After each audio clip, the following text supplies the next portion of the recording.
There once was a woman who seemed to have it all. House too large to feel like home.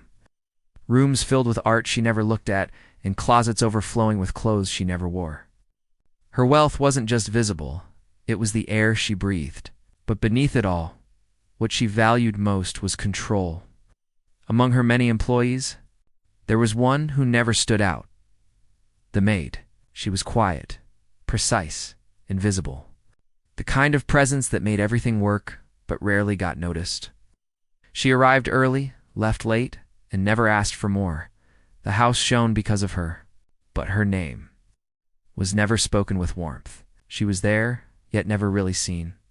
Then, on a cold morning, a diamond necklace went missing. There was no sign of a break-in, no sound in the night, just absence. And in that silence, something inside the woman cracked. But she didn't consider possibilities. She didn't ask questions. She didn't look deeper. Only one thought anchored in her mind. The one person she never looked at twice. The maid. There was no rage. Just the cold certainty of someone convinced she couldn't be wrong.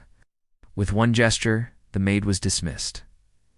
No explanations, no defense, just a suitcase, a silent departure, and a door that shut harder than it needed to. She left like she lived, quietly. But this time, her silence echoed. The house stayed clean. Life moved forward. But guilt has weight, and silence can grow heavy.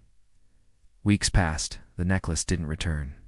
But something else was missing too. A sense of ease. A sense that the world was still in her hands. Then came the call. An investigation. A trail of pawned items. Forgery and betrayal. The thief wasn't the maid. It was the assistant. The one she trusted. The one she believed incapable of wrongdoing. Suddenly, the pieces fell into place.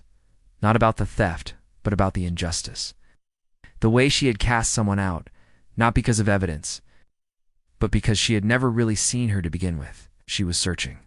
Not for the necklace, but for the woman she had wronged. In time, she found her.